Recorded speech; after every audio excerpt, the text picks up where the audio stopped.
오늘 우리 어버이 주일을 맞이하면서 오늘 성경이 우리에게 말하고 있는 말씀을 제가 여러분들에게 먼저 한번 읽어 드리려고 합니다. 한번 잘 들으시고요.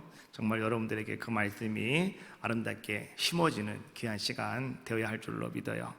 우리 어린이들도 같이 오늘 예배를 드리는데 여러분 어린이라고 무시하지 마십시오. 성령께서 그 어린이들 그 머릿속에 오늘 아주 이 말씀을 확 심어놓으실 줄로 믿어요. 제가 읽어드리겠습니다. 출애굽기 20장 12절에 있는 말씀. 내 부모를 공경하라 그리하면 내 하나님 여호와가 내게 준 땅에서 내 생명이 길리라. 신명기 27장 16절. 그의 부모를 경홀히 여기는 자는 저주를 받을 것이라 할 것이요 모든 백성은 아멘 할지니라. 잠언 23장 25절. 네 부모를 즐겁게 하며 너를 낳은 어미를 기쁘게 하라. 에베소서 6장 1절. 자녀들아 주 안에서 너희 부모에게 순종하라. 이것이 옳으니라. 골로새서 3장 20절. 자녀들아 모든 일에 부모에게 순종하라. 이는 주 안에서 기쁘게 하는 것이니라. 아멘. 오늘 함께 예배하는 여러분들 가운데 이 말씀이 여러분에게 기억나시기를 바라겠어요. 그리고 무슨 일을 하든지 간에 오늘 말씀대로 오늘 여러분들도 한 걸음 한 걸음 그렇게 순종하며 나아가시는 귀한 모습이 다 되시기를 주님의 이름으로 축복합니다. 오늘 우리는 요한복음 10장에 있는 말씀, 특별히 22절부터 여러분 29절까지에 있는 말씀인데요. 오늘 이 말씀을 가지고 내 양은 내 음성을 들으며 라고 하는 제목으로 하나님의 말씀을 우리가 잠깐 나눠보려고 합니다. 오늘 말씀의 배경은 지금으로부터 2000년 전 수전절이라고 하는 유대인의 명절날 일어나는 일이었습니다. 수전절이라고 하는 것이 무엇이냐? 이것은 이런 뜻을 가지고 있어요. 성전을 수리한 날. 이것이 바로 수전절이라고 하는 말의 뜻입니다. 유대인들은 유대 사람들은 이 날을 이렇게 얘기합니다. 하누카라고 이렇게 이야기합니다. 이스라엘에는요, 우리에도 설날, 한가위 이런 거 있는 것처럼 이스라엘 백성들에게는 유월절이 있습니다. 오순절이 있습니다. 초막절이 있습니다. 이것은 그들에게 명절입니다. 이날은요 아무도 일하지도 않고 다 같이 우리와 똑같이 그렇게 가족들이 모여서 하나님 앞에 예배하는 그러한 날입니다. 자, 그런데 오늘 이 하누카라고 하는 수전절이라고 하는 것이 아까 유대인의 명절이다라고 제가 이야기를 했지 않습니까? 오늘 이 하누카라고 하는 이 수전절은요 구약 성경에 나오고 있는 하나님께서 지켜라 라고 명하신 명절은 아닙니다. 그런데 이스라엘 백성들에게 있어서 이 수전절은 그들에게 큰 명절날이다 라고 하는 것이죠. 왜 이 날이 명절이 되었는가? 제가 잠깐 여러분들에게 좀 설명을 하겠습니다. 구약 성경 시대가 끝나고 이제 신약으로 넘어갈 때 예수님이 오시기 전까지 거의 한 400여 년이라고 하는 시간이 그 속에 들어가 있습니다. 공백기다라고 이렇게 이야기하는데 그때 이 명절이 생긴 겁니다. 그 중간에 어떤 일이 있었냐고 하면 아주 중요한 일 하나가 있었는데요. 안티오쿠스 에피파네스라고 하는 엄청난 이 광적인 왕이 하나가 있었습니다. 그런데 이 왕이 예루살렘을 정복해버리고 말았어요. 쳐들어와가지고 예루살렘을 정복해버리고 말았단 말입니다. 이 안티코우스는 말이죠, 이제 와서 무엇을 하였느냐? 예루살렘에 쳐들어와서 예루살렘 성전에 그들은 제누스 신상을 세웠습니다. 그리고 유대 사람들이 부정하게 여기고 있는 돼지를 갖다가 제사를 드리라고 이야기합니다.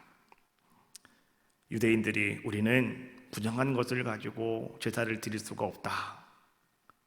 제사장들이 우리는 할 수가 없다 라고 했더니 이 안티오쿠스 이 왕이 말이죠 어떻게 하냐고 하면 돼지를 가지고 제사를 드리지 않거나 제사장들에게 돼지고기를 먹으라고 합니다.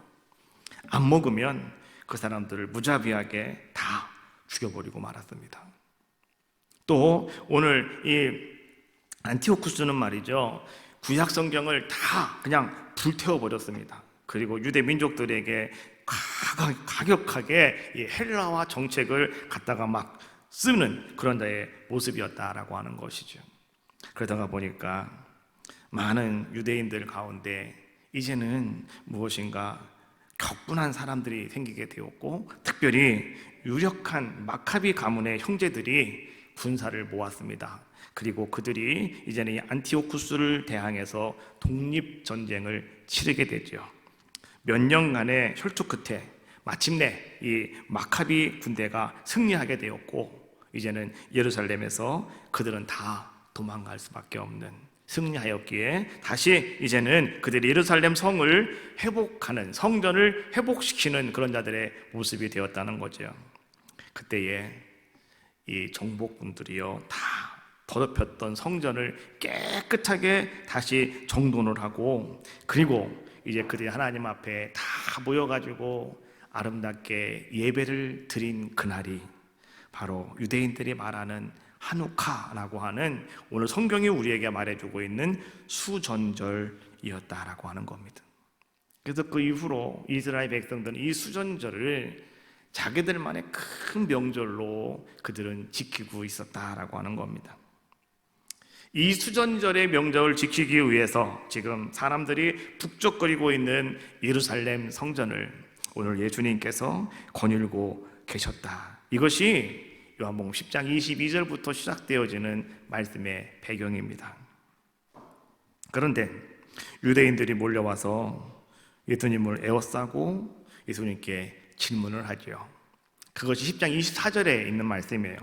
제가 읽어드릴게요. 유대인들이 에워싸고 이르되 당신이 언제까지나 우리 마음을 의혹하게 하리는 하나이까? 그리스도이면 밝히 말씀하소서 하니.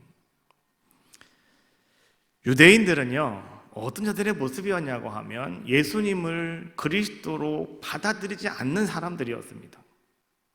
우리가 요한복음 10장에 있는 말씀을 보았는데 요한복음 9장에서는요 이런 사건이 있었습니다. 예수님이 길을 가시다가 한 맹인을 만나게 되었고 예수님께서 그 사람의 눈을 뜨게 해주셨단 말이죠. 그런데 하필이면 그날이 안식일이었어요. 그러다가 보니까 이제 안식일에 누구의 병을 고쳤다라고 하면 이거는 안식일을 이제 어긴 것이 되지 않습니까? 그러다가 보니까 말이죠 그 문제로 시비가 일어나게 되었단 말이에요. 유대인들이 맹인의 가족들을 불러다가 묻습니다.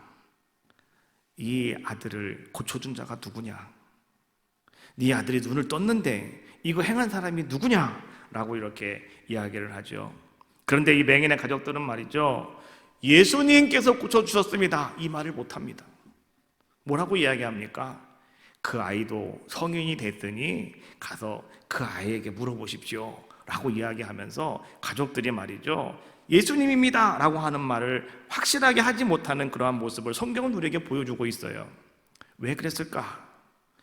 요한복음 9장 22절 말씀해 보니까 이렇게 말합니다. 이미 유대인들이 누구든지 예수를 그리스도로 시인하는 자는 출교하기로 결의하였으므로 그들을 무서워함이로라. 예수를 그리스도로 믿는 이들을 추방하기로, 그들을 출교시키기로 결론을 내린 상태였기 때문에 누구든지 간에 예수님에 대해서 이야기를 하고 예수님이 바로 이런 일을 행하셨다라고 하는 것을 이야기하면 그 사람이 바로 곧 어떻게 되는 거예요? 추방되어지는 거예요. 자기 동네에서 쫓겨날 수밖에 없는 자의 모습이다라고 하는 거죠. 이사야를 보면 메시아가 이 땅에 오시면 하는 일이 무엇이냐? 병든 자를 고치고 눈먼 자가 눈이 뜨고 귀머거리가 귀가 열리고 그 다음에 말 못하는 사람이 말을 하고 중풍병자가 벌떡 일어나고, 이것이 메시아가 오시면 행하는 일이라고 이사야는 선포하고 있거든요.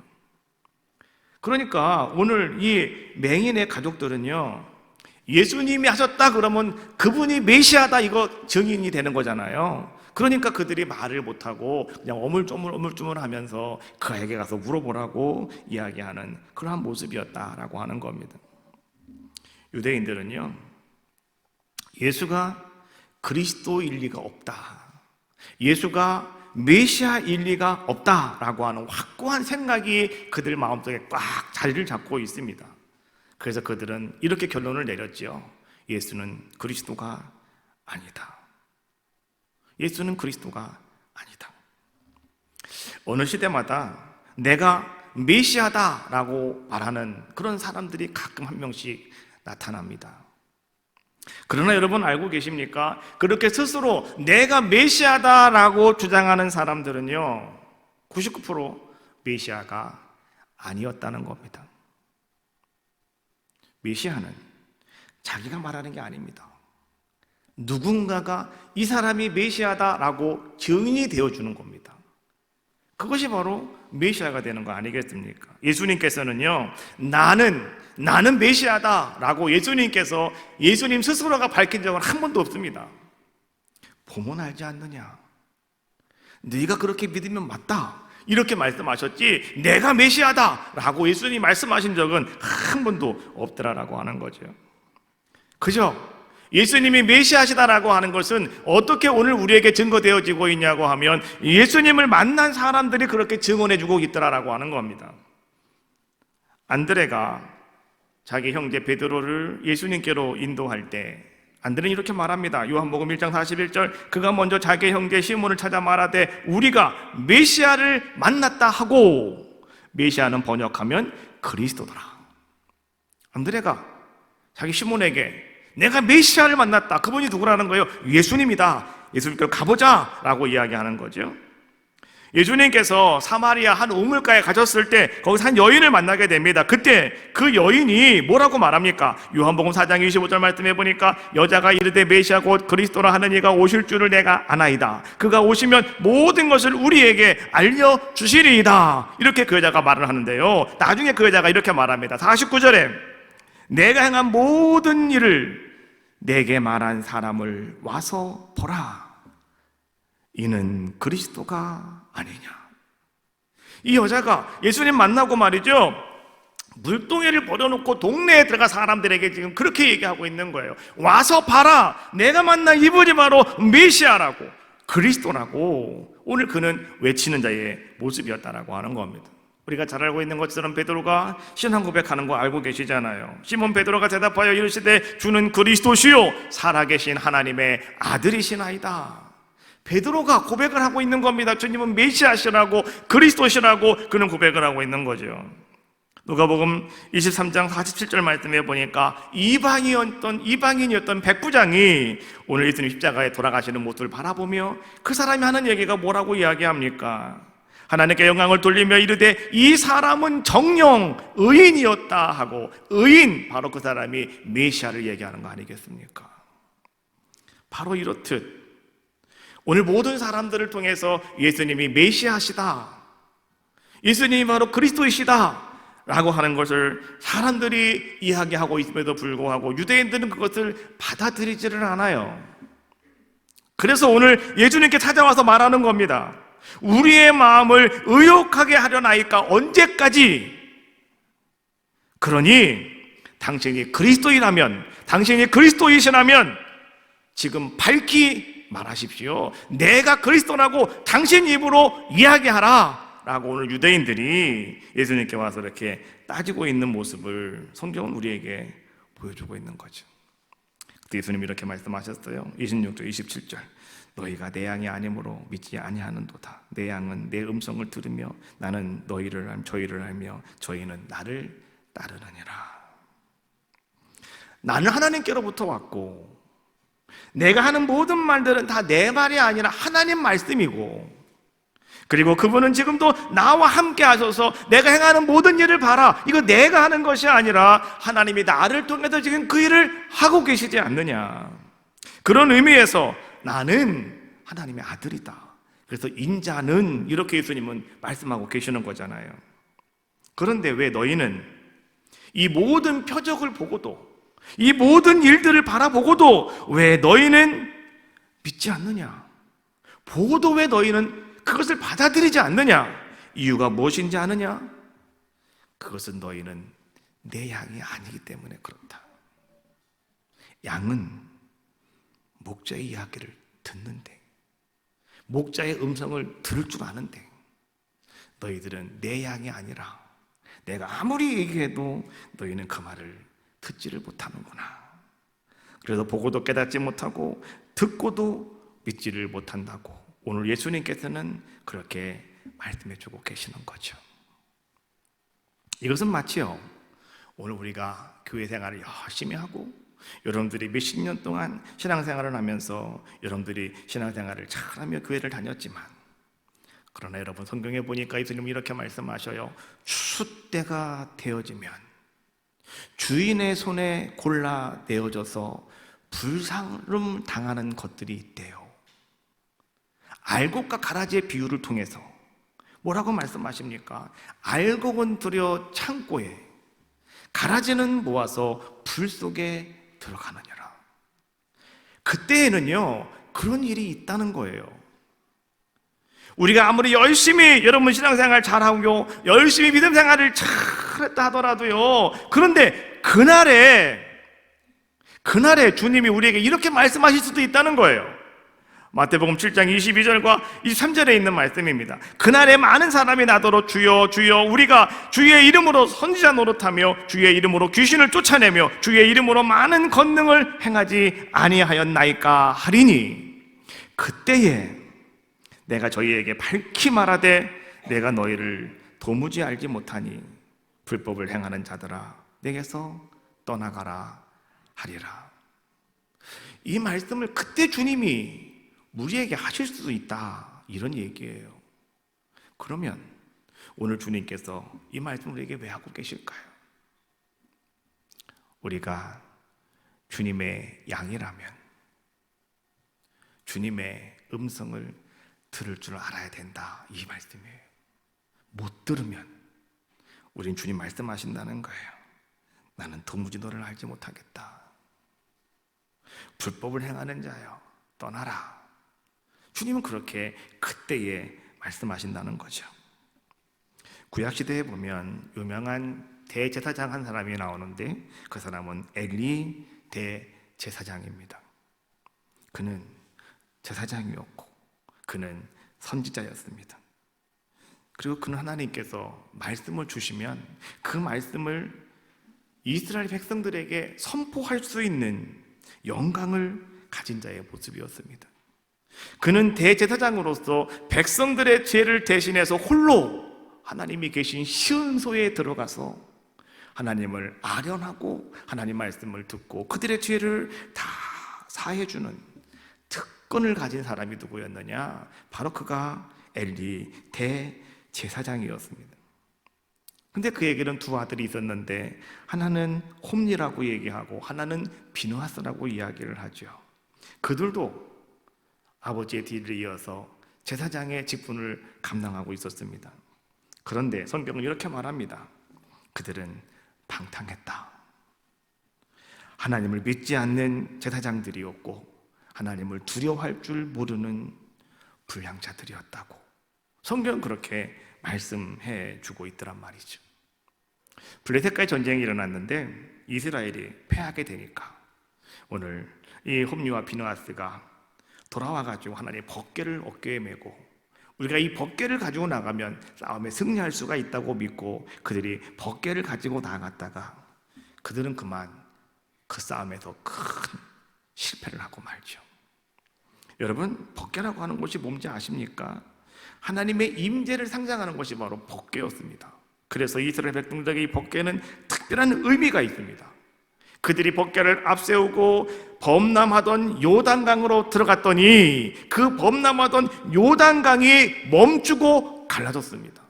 마른 땅에 대해서 이스라엘 백성이 그 가당 요단강을 건너갈 수 있는 놀라운 역사가 이 법궤를 메고 갈 때 하나님은 그렇게 역사해 주셨다는 것이죠.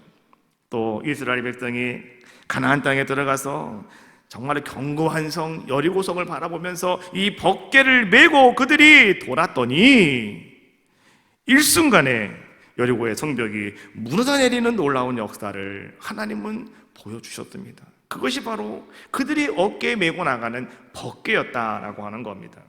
그런데 홈리와 비느하스 제사장이 이 법궤를 메고 나갔지만 그 전쟁에서 그들은 패하고 말았습니다.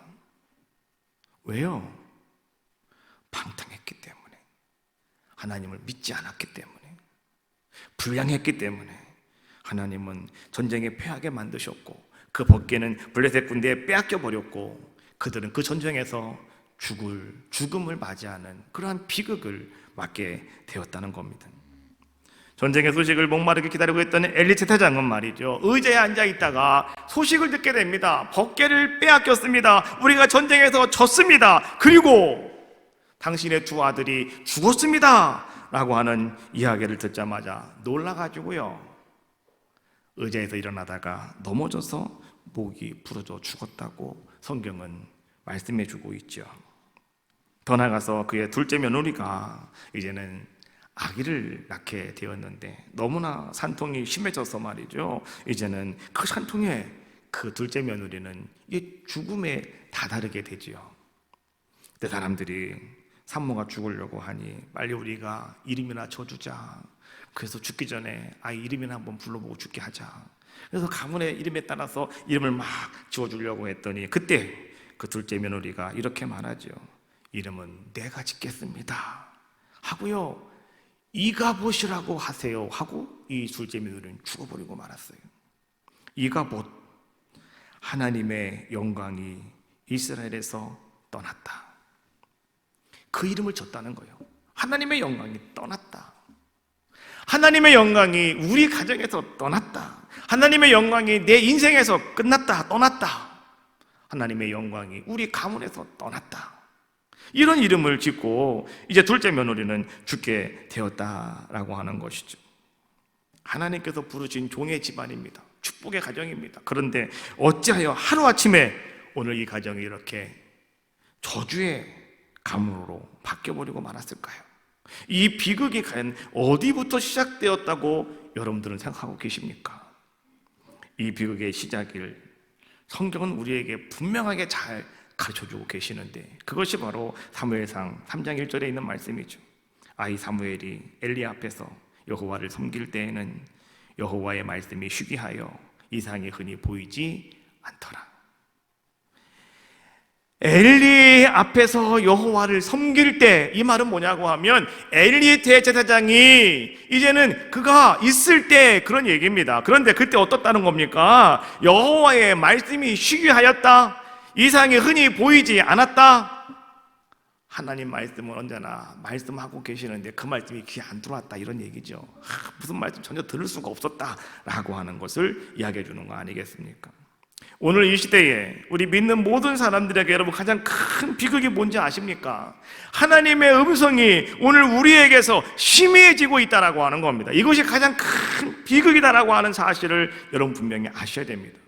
수많은 설교를 듣고 여러분 오늘날 수많은 신학 서적들이 여기저기서 막 쏟아져 나오고 있지 않습니까? 마치 여러분 홍수가 일어났을 때 오염되지 않은 깨끗한 물을 찾기가 어려운 것처럼 오늘 그렇게 풍성한 시대 속에서 정말 오늘 여러분의 귀에 하나님의 음성이 들려오냐는 거예요. 여러분 마음속에 하나님의 말씀의 울림이 여러분 속에 있느냐라고 하는 것을 지금 묻고 있는 겁니다.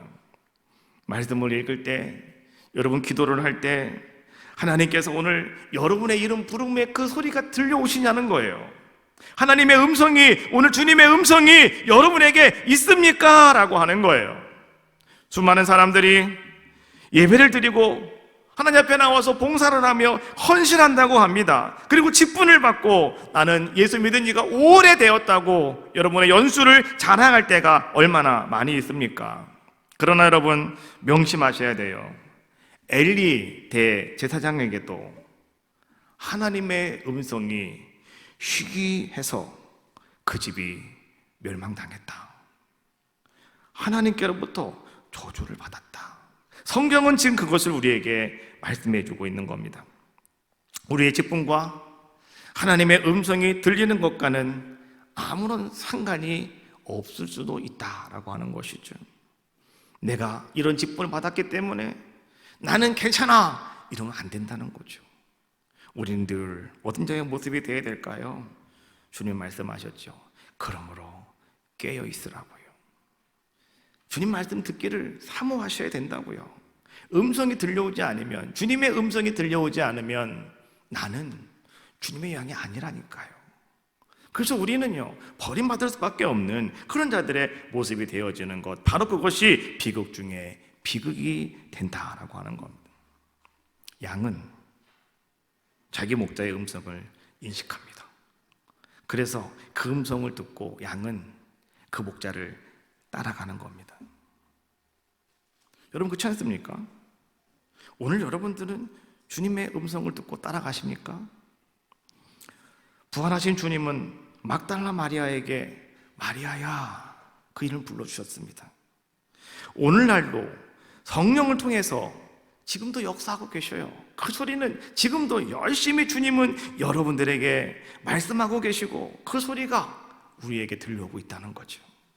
세상 끝날까지 주님은 그렇게 하실 겁니다. 그래서 요한계시록 3장 20절 말씀해 보니까 볼지어다 내가 문 밖에 서서 두드리노니 누구든지 내 음성을 듣고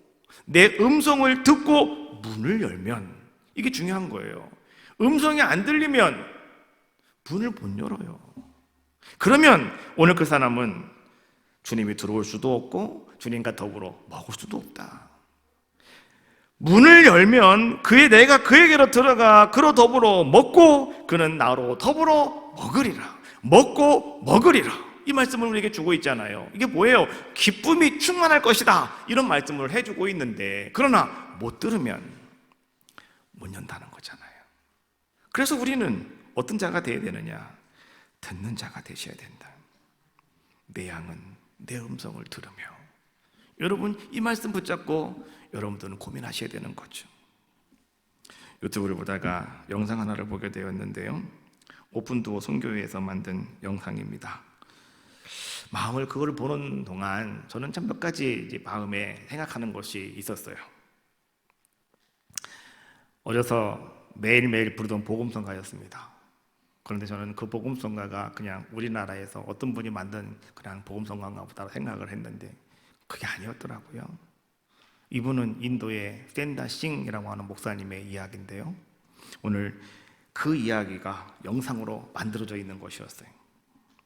인도의 어느 마을에서 일어난 실제적인 사건이었는데, 그 마을에 어느 한 사람이, 한 가족이 예수 그리스도를, 선교사님의 말을 듣고 예수님을 영접하게 되고 그들이 예수님을 믿게 되었답니다.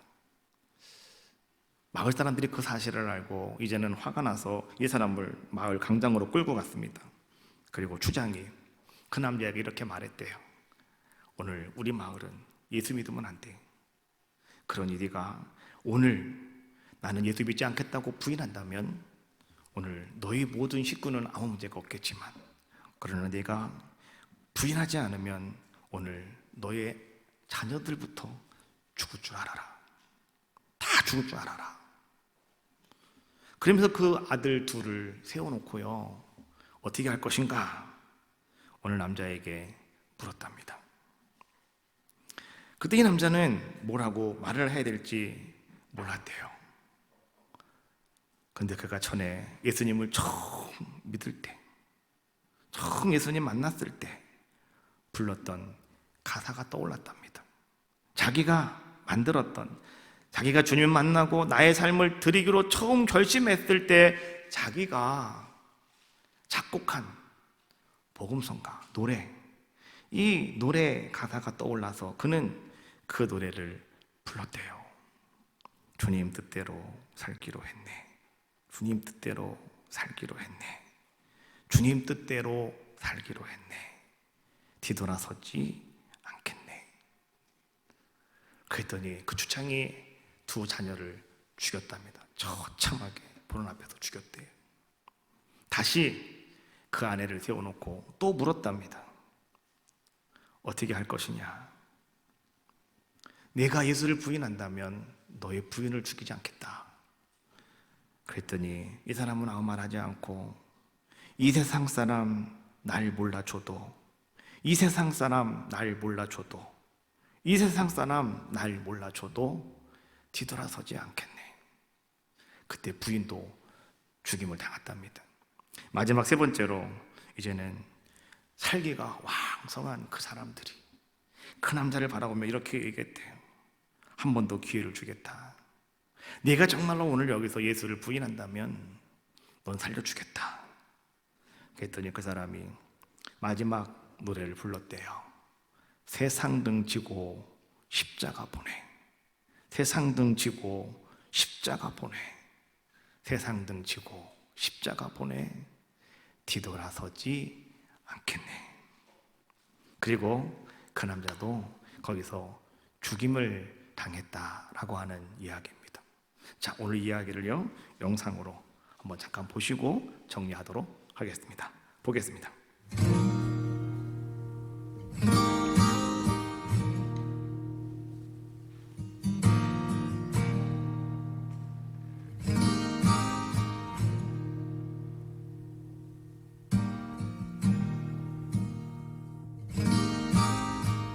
There's a true story of a small village in India. And in this village, there was this family that came to a saving faith in Jesus Christ as Savior and Lord. This agitated the village so much, and everybody became so upset that an angry mob gathered and shoved them into the public square. The village chief confronted them, and he said to the man, "If you and your family will not recant your faith, you all will surely die." The man didn't know what to say or what to do. And so the only thing that came to mind for him were the words of a song that he himself had composed when he had first surrendered his life to God. And so he began to sing, "I have decided to follow Jesus. No turning back, no turning back."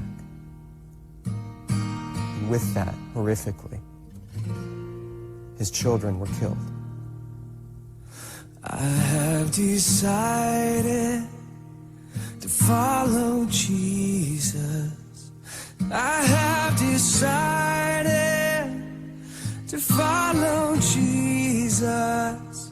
I have decided to follow Jesus. No turning back, no turning back.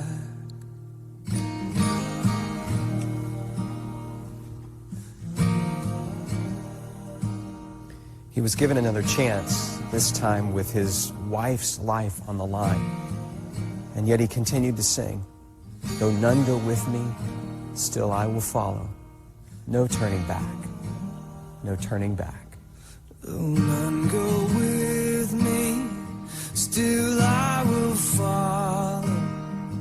Though none go with me, still I will follow. Though none go with me, still I will follow. No turning back, no turning back. After her tragic death, he was given one final opportunity, this time to save himself. And yet he continued to sing. Cross before me, the world behind me. The cross before me, the world behind me. The cross before me, the world behind me. No turning back, no turning back.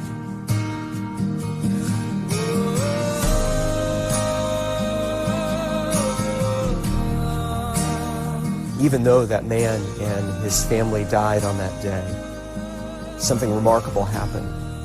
A seed was planted in the heart of that village chief, a seed that began to grow over time, and eventually he called the community together in that very same neighborhood, in that very same square, and he renounced his former faith and declared his allegiance to Jesus Christ. And a celebration broke out in that moment, and the gospel began to flourish and to grow in that community, not just in that village, but across the whole region, because they had seen real faith, and they knew the true character of God because of a family that believed and sacrificed, even under the penalty of death. No turning back, no turning back.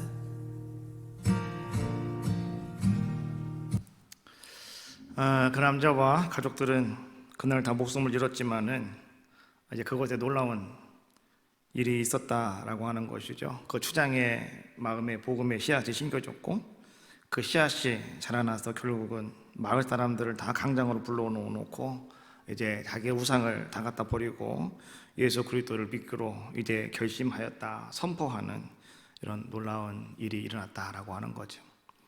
여러분, 이 영상을 보시면서 여러분은 어떤 생각을 하셨습니까?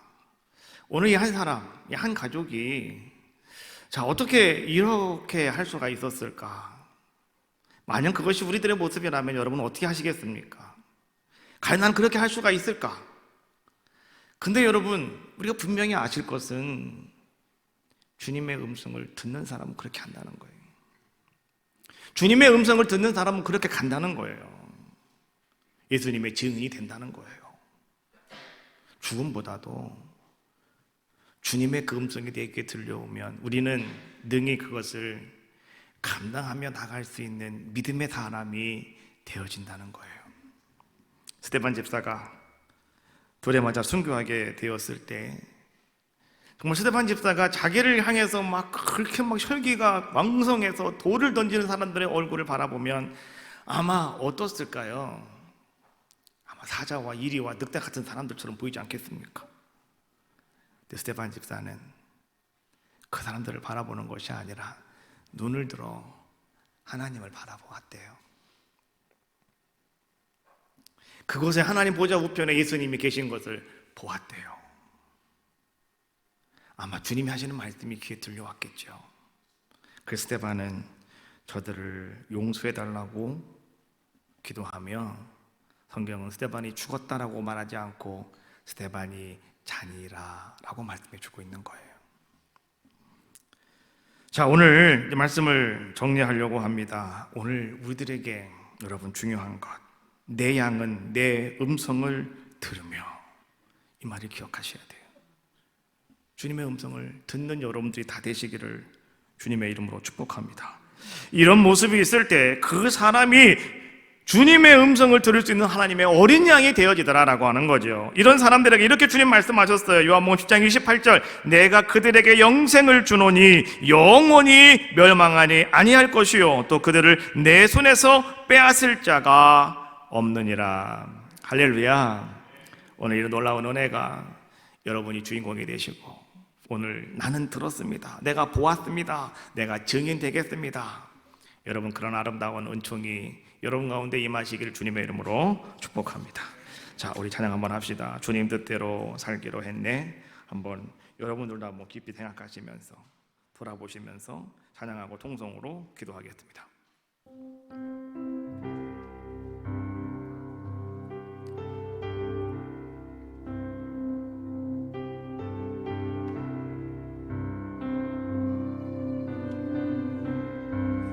주님 뜻대로 살기로 해. 주님 뜻대로 살기로 했네.